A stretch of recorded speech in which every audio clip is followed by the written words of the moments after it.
for the second session in our Brutal Truth of Transformation series.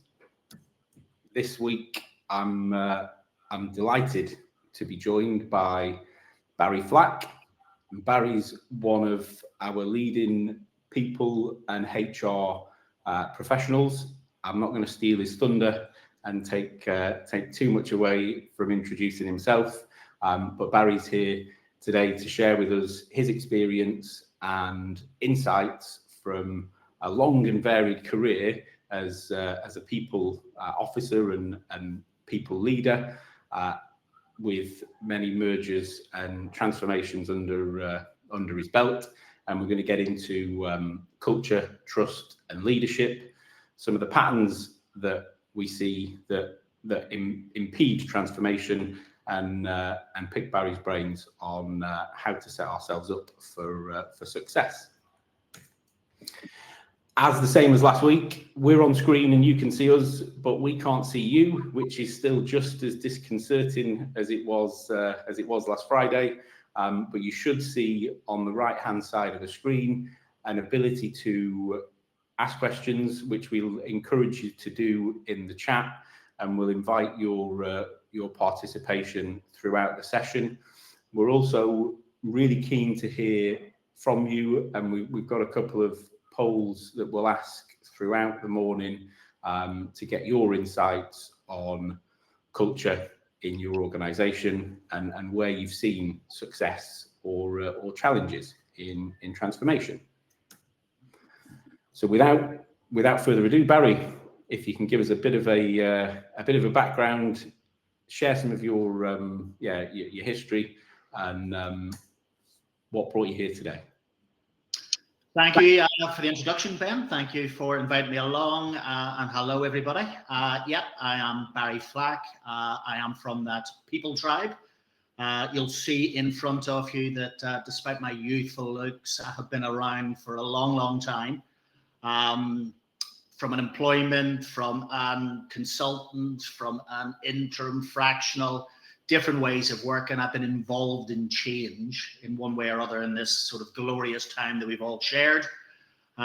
We've all gone through clearly and obviously stages of complex change, and I'm going to talk about that later because I think it's misinterpreted. And we've done some terrific work together as we've gone through that.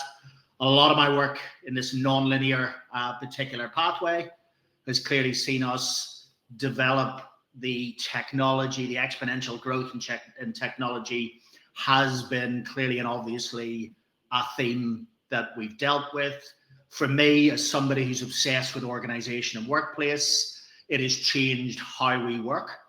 From Digital Office 1.0, I said goodbye to the typing pools back in the 90s as we transferred that across, all the way through in terms of the AI integration, the intelligence pieces now got us rightfully worrying about what the future looks like, but being the optimist, that's part of what we will end up talking about here. The overall feeling as I went through my career is one of a nagging frustration, and it's one I want to focus on in terms of our talk today, that were we getting this right? Was the failure rate something we could explain when it came to digital transformation? And what does this slightly strange buzzword called human-linked transformation actually mean? Perfect. Thanks for that, Barry. And I know there's some no doubt really interesting stories to share from both big corporate and some of your more recent work you've been doing with well-funded and fast-moving startups. So excited to get into it. Good. So look, here's how I want us to try and sort of shape a conversation, because that's what it is. That's what Ben and the team are keen for us to do. There's discomfort, but there's clearly and obviously a route out of how we approach these particular problems.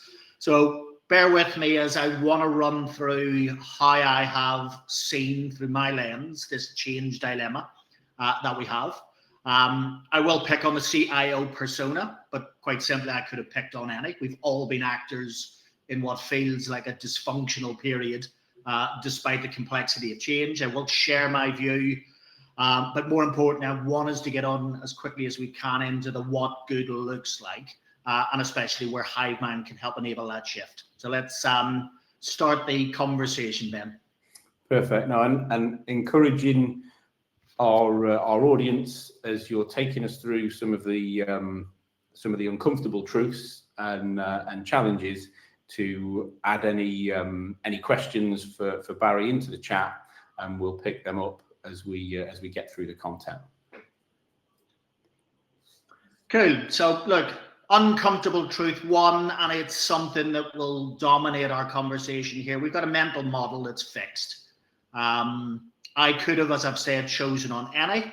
I will do clearly and obviously a spoiler alert here that as a people professional, I am not for a moment going to conclude with HR running into the process and saving all our bacon. It's a siloed approach that ultimately is as illogical as having the CIO own a particular piece of digital transformation.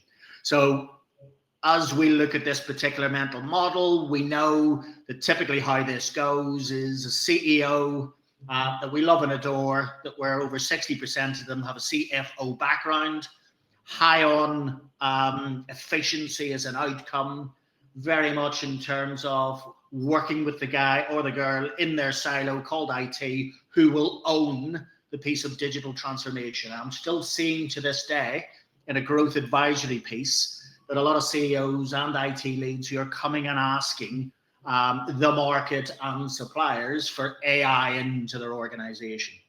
So what do we do here? We enter a world of language that we've become to love and know so well. We have our demos, we have our plan journeys and our change plan, we have our own methodology, and we have our cutover. We have ultimately a whole series of assumptions that look a little bit cookie cutter, that allow us to get into that siloed go live cult that we ultimately go with, that allows us to report back to the CEO that we have implemented technology.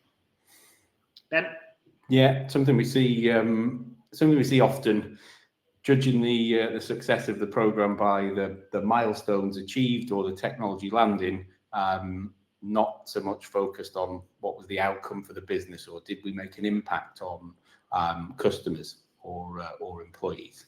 Absolutely. And so look, let's start getting into one of those problem statements, and that is, look, as you're all sitting there slightly irritated by me, let's be brutally honest, you do what you were being asked. So as we roll these things out, there was that ask, you were delivering against it. What we've ultimately, I think, got to decide upon here is, have we now fixed ourselves into realizing that implementation equals impact?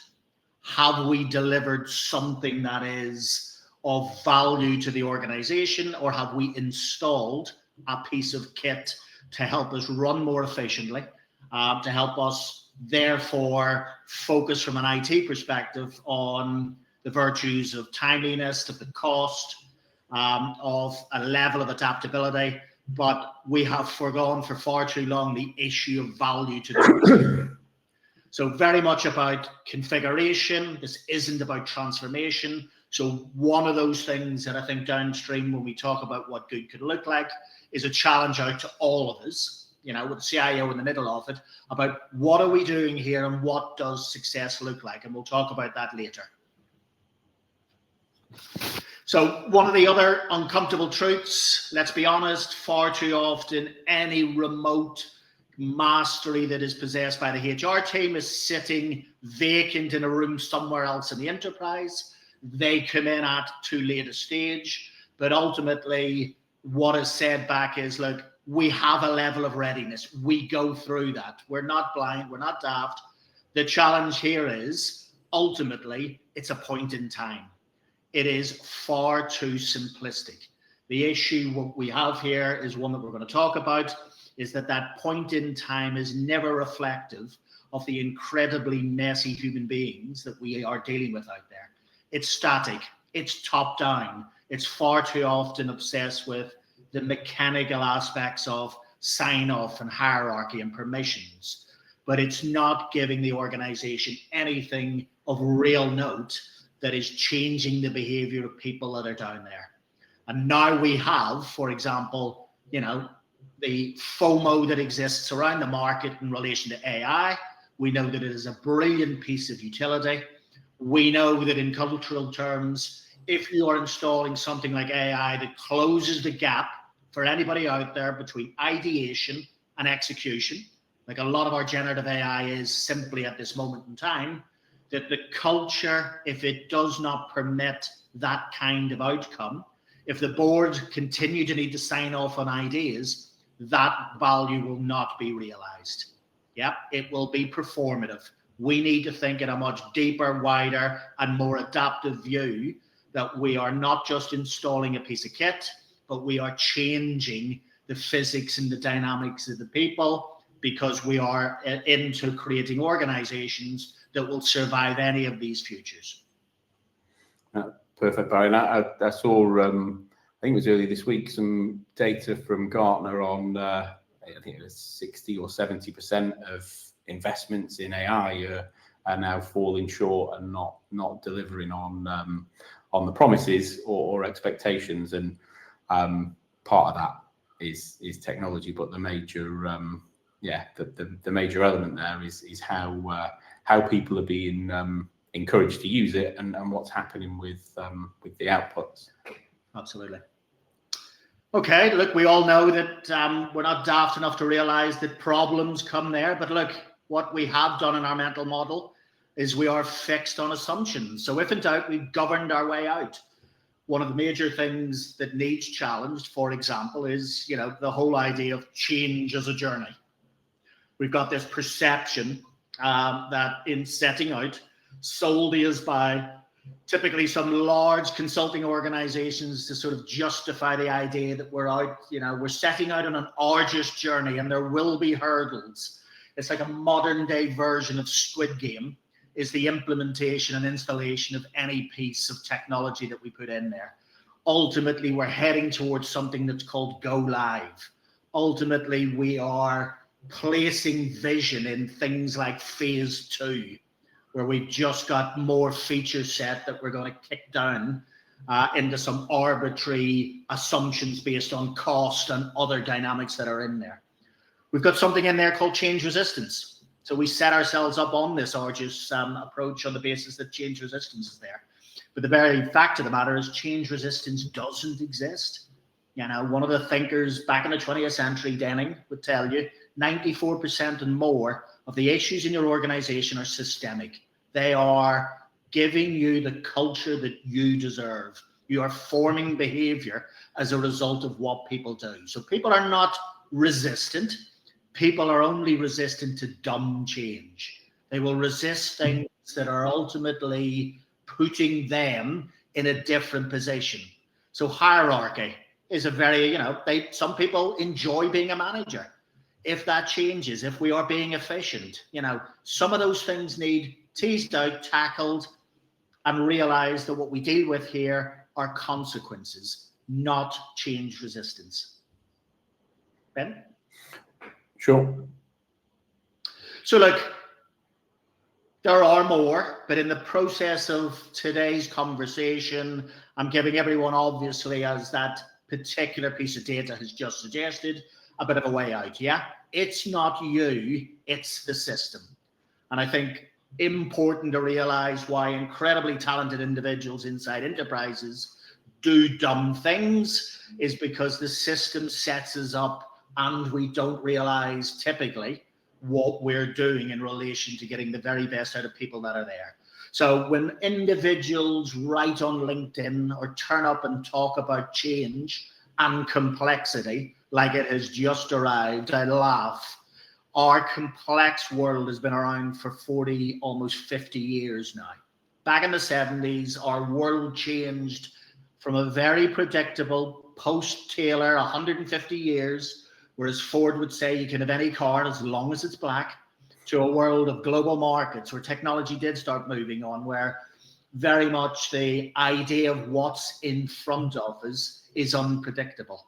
But the problem is, for those last 40 odd years, we have become addicted to establishing the order we had previously, the old Taylorist command and control, to try and manage our way through in a very planned way.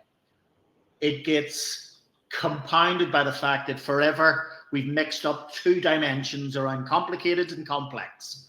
Complicated's the machine, it's technology. It looks great. It's got Boston Dynamics videos showing people and robots jumping over boxes, but it's understandable. There are two things in our world that we need in our mindset to embrace that are complex. One's the market.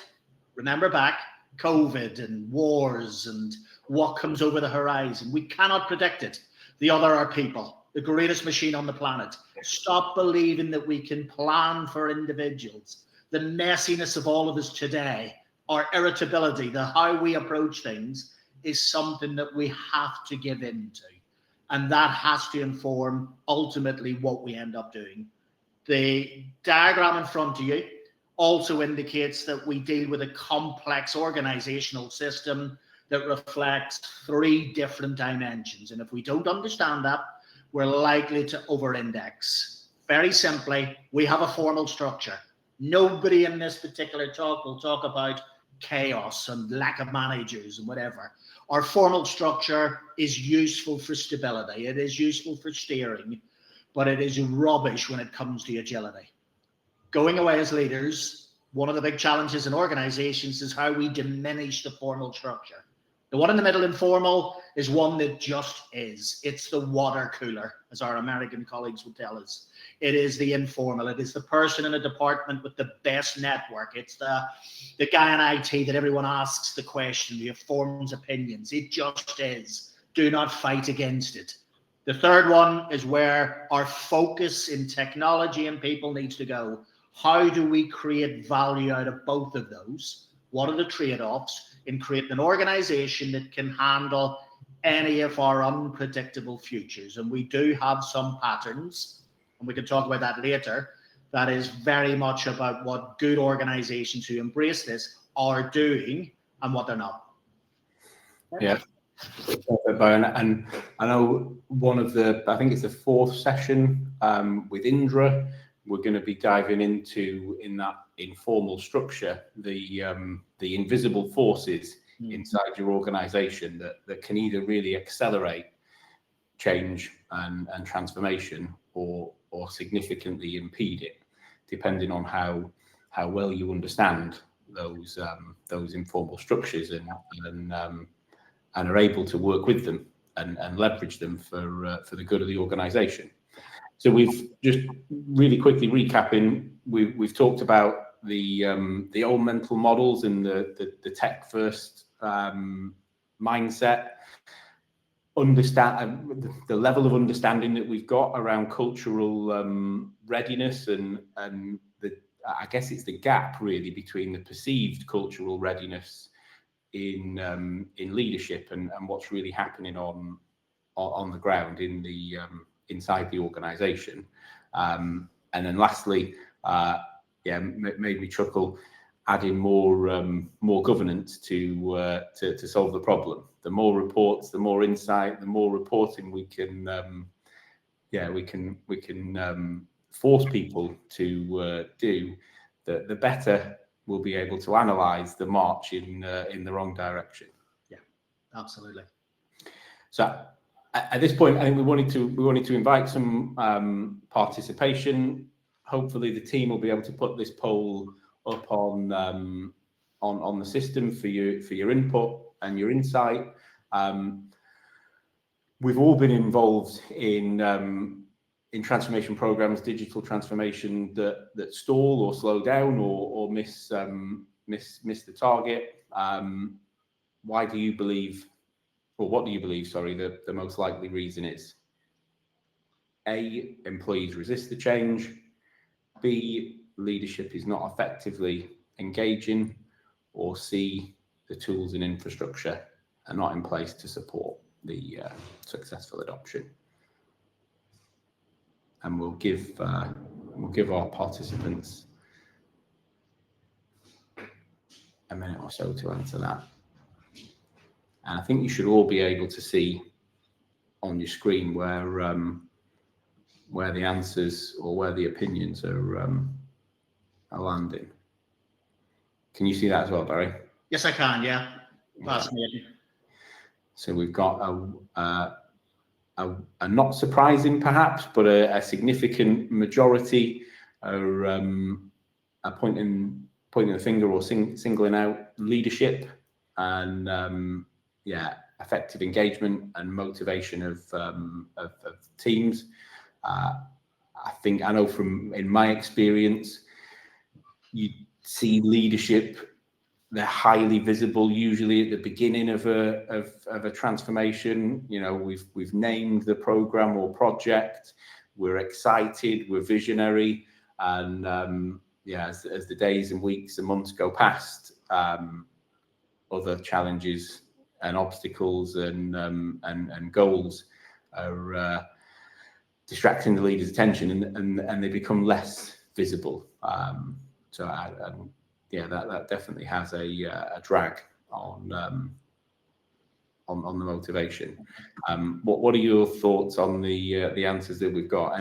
Anything surprising or anything standing out?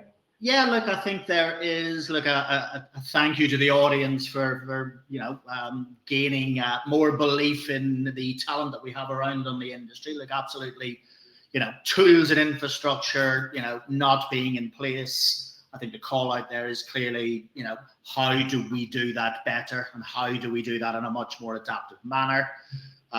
We've sort of touched upon that persona around leadership. The generic ask for everybody on this is about redefining leadership. Part of the success criteria going forward is much more about a decentralized model. It is about trade-offs. It's back to that formal hierarchy that suggests that clearly our leaders can shape success, but they can ultimately be a lag where the action remains at the periphery of the organization, close to the client and otherwise. The one, of course, that we do need to flag, and it has been a little bit of a trap for those listening, that one individual who has flagged that employees will resist change and need stricter enforcement, is an individual for the watching, is an individual who clearly has gone against the lesson I want to do from this question, which is back in 1960, Theory X, Theory Y was developed. It still stands true, but the idea of the individual who is viewed as inherently lazy, who's demotivated, who dislikes work, etc., has got no scientific basis. We have, and held for far too long, a lazy, outdated view of what individuals, employees, and others bring to the game in the organization. And so for that one person, thank you. You've allowed me to be able to proverbially slap legs.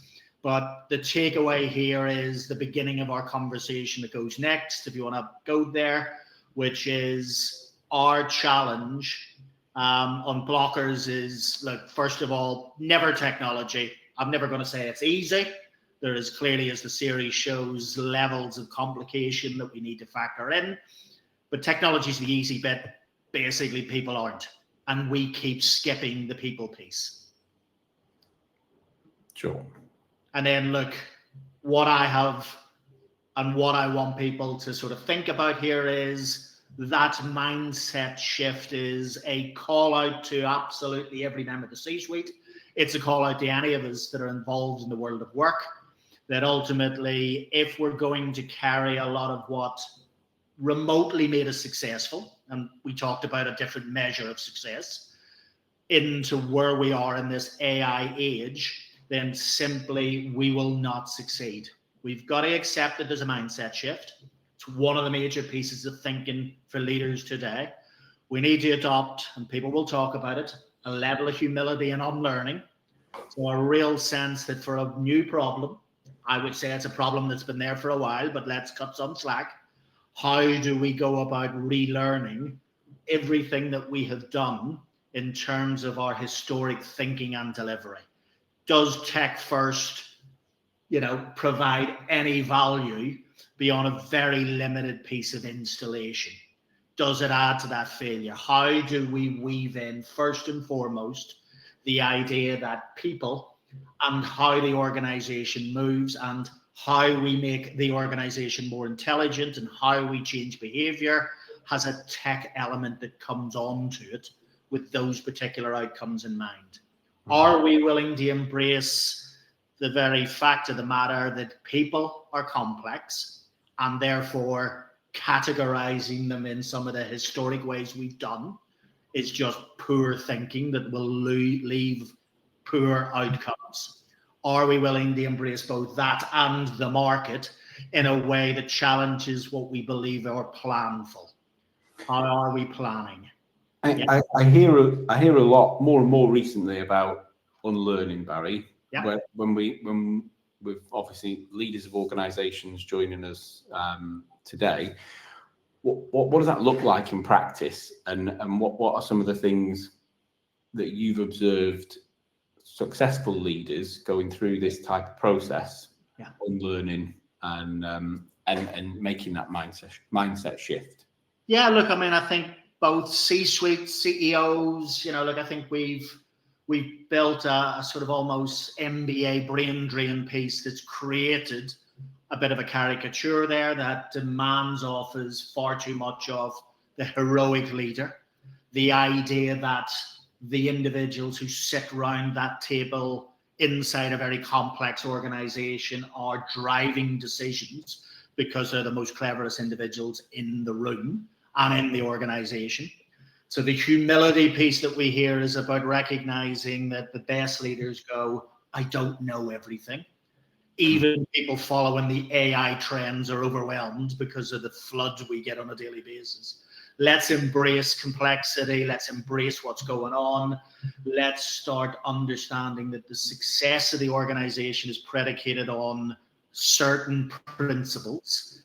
And those principles are about getting the brain power and the added complexity and the added intelligence from the machine as it gets better to understand the world around us. So, this is about let's go back and question why it's just us and at what level are we signing off and getting involved and driving, decisions that are costing us lots and lots of money. So, are we, as another example, desperately looking at shareholder value, efficiency, and cost, and failing to recognize that investment in learning, one of the other major indicators that good organizations are doing, is incumbent upon us?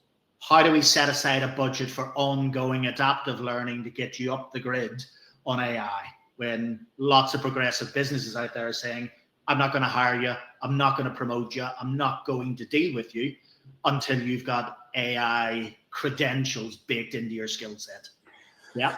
I think that's it's a really interesting challenge as well, and not just for new hires in and through the lens of how our organisations are going to capitalise on AI, but really how do leaders of organisations, or how can we encourage leaders of organisations to prioritise investing in their people and investing in improving their culture in the fast-paced world that we live in, where it's return on investment and improve EBITDA and keep up with the pace of the market and competitors.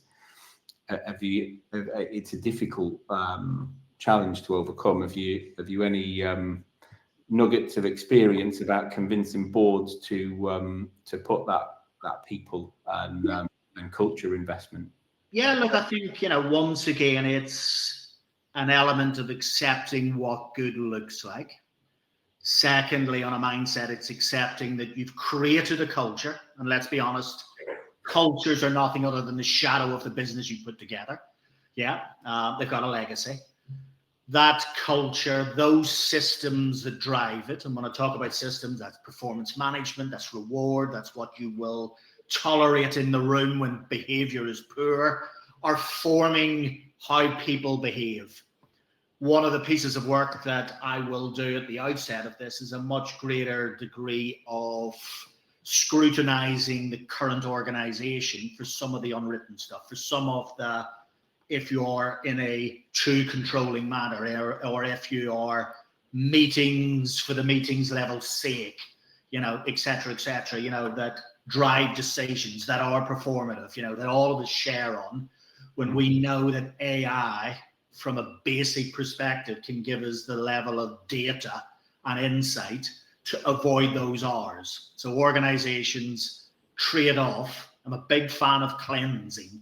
So get the CEO to recognize that today we have a framework and an infrastructure that is the antithesis of an AI first organization, because it demands the 8 people in one room to be the font of all knowledge. This is an empowering, democratic piece of kit. Get all the other stuff right around data and everything else. You're going to be very powerful in the moment, because that's how the world's working. Ability to meet the market, to create new products, to drive different experiences and bring, as I put together, bring joy to individuals in doing their job, rather than sitting there going, I'm fatigued, I've got another thing that I don't believe in, like a whole set of features that have been imposed because we're after order and efficiency. I want to rebuild those, Ben. I want to be able to be in a room designing what I think I hear and I see my clients wanting. And that's where the really good organizations are going on this. But none of it works unless you go, theory Y, people come in and want to do a good job. Let's get the most out of them. How do we change their behavior that is the type of behavior that will make us successful? How does technology help them accelerate that, times tens it, augment it, add to it? Not at the front end, let's create an AI product, that gives us our credentials and hope that people come and meet it. We've got to turn it on its head. And the enterprise, mid, large size organizations that we work with and support and talk to on a daily basis, all of them seem to these days be in a constant state of change, whether it's upgrading old technology, trying as fast as they can to capitalize on new technology like AI. And so I'm really keen to hear from the audience on the culture of change in your organization today. How would you describe the culture in your organization? Is it an honest and open, from leadership right the way through to the ground floor? Are we optimistic? Have we got visionary leaders and engaged teams underneath and bought into our purpose and vision? Or are we just worn out because it's change layered on top of change, layered on top of change, so much so that the organization's become disconnected from its purpose? I'll give you a few more seconds to answer that, and as Barry and I will pick up on those answers. Any questions that you'd like to put to us, anything you want to dive into a bit more detail on from the uncomfortable truths that Barry shared, or the light at the end of the tunnel in how investing in people, putting the right structures, incentives and rewards in place, and believing in the Y-type people over the XY model is where the optimism lies for us in the future. So a reasonable split on the poll. Some answers still coming in, I think.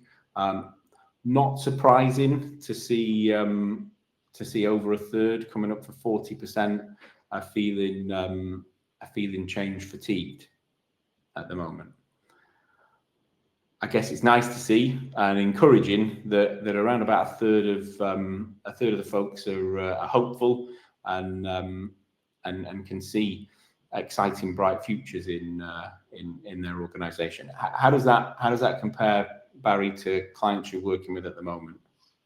Yeah, look, fatigue tends to dominate.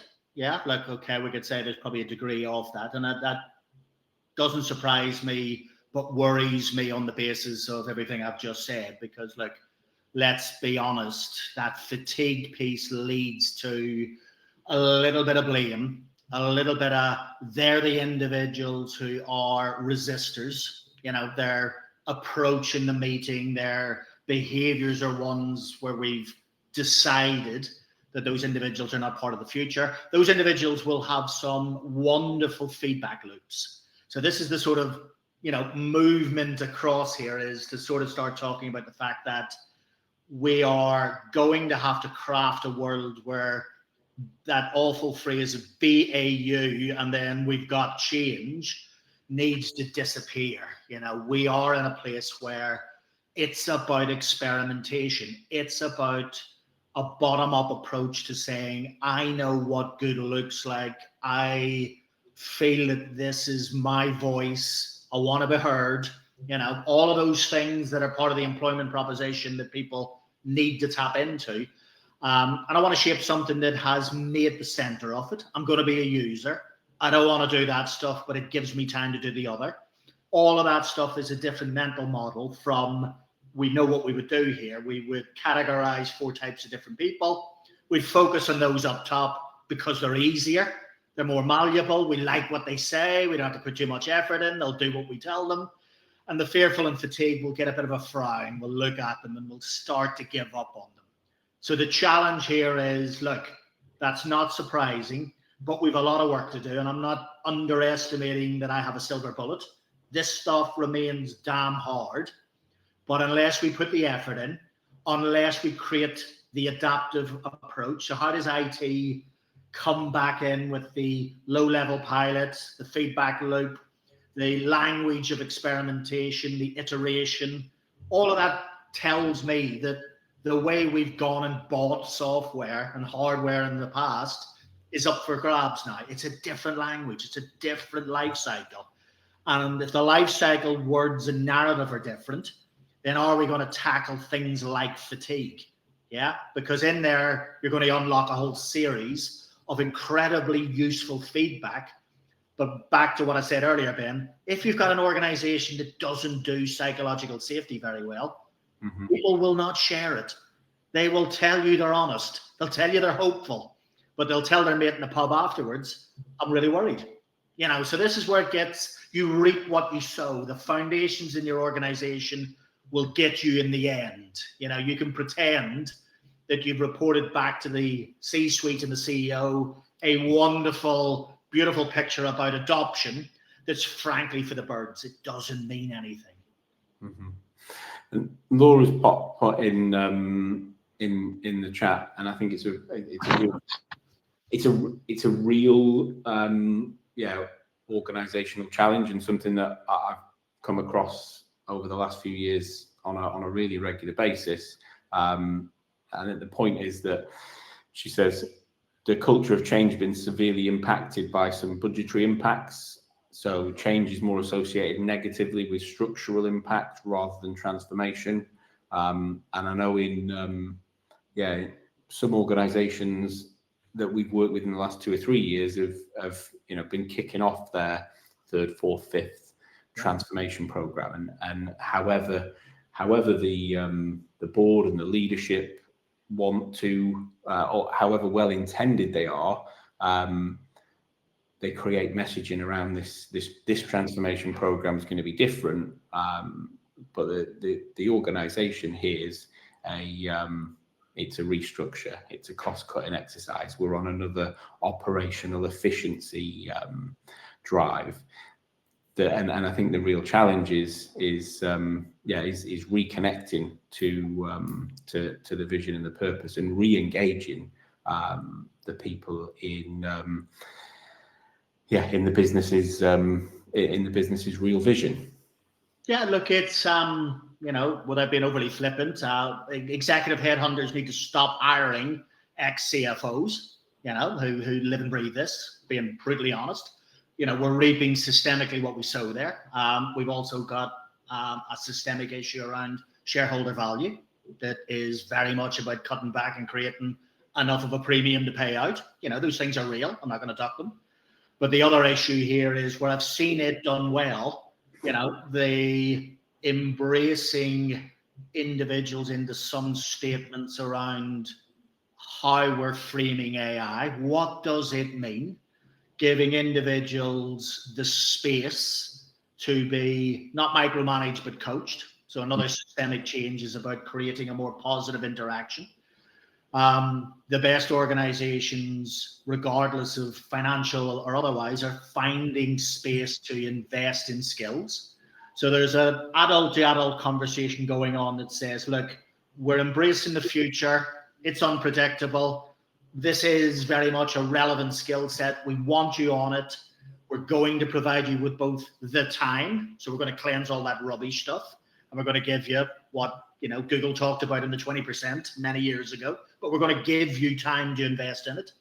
And we're going to strip back on stuff, but we are going to have this conversation about how we embrace capabilities. And I think that's important. So skills and reskilling is very much a, how do you deal with individuals that are in there that we used to call retraining. Capabilities for me are about bringing in organizations like HiveMind to accelerate what good looks like. Bringing in fractional people to lead on a part of the business that can suddenly manifest and show people this is what he means when he talks at the presentation. Yeah. So capabilities are being shaped by technology, by the talent model. It's not just permanent. And then how do we unpick that permanent individual piece without disrupting them to get them excited, to frame it and saying, look, in the near future, this isn't about cutting numbers. This is about other organizations, and we've had some high profile ones who've said, yeah, we might have got rid of all these HR people, but net on net, we've actually hired lots of people over here with digital skills, and we're not actually downsizing. We are rebalancing around what we see as value.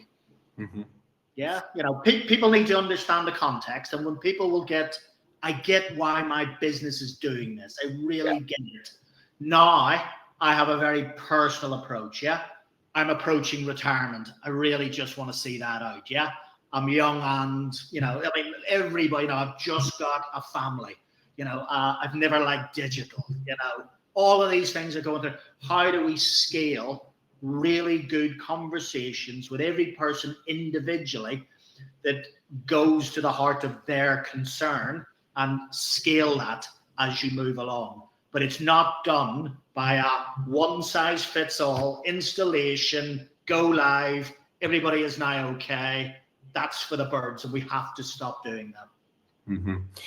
Really, I think really great point for us to finish on as well, Barry. I think the organisations that are successful in putting their people at the centre will see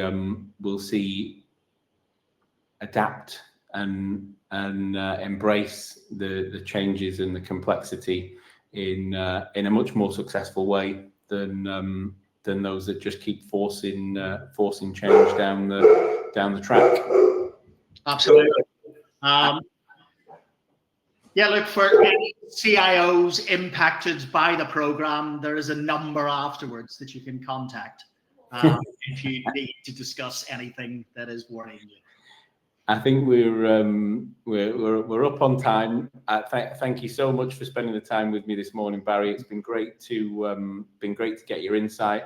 I know there's a bunch of methods and tools and approaches that you have to help organizations get under the bonnet of cultural challenges as well as change resistance. And we've got some good news, I think, for CIOs and those sympathetic to them.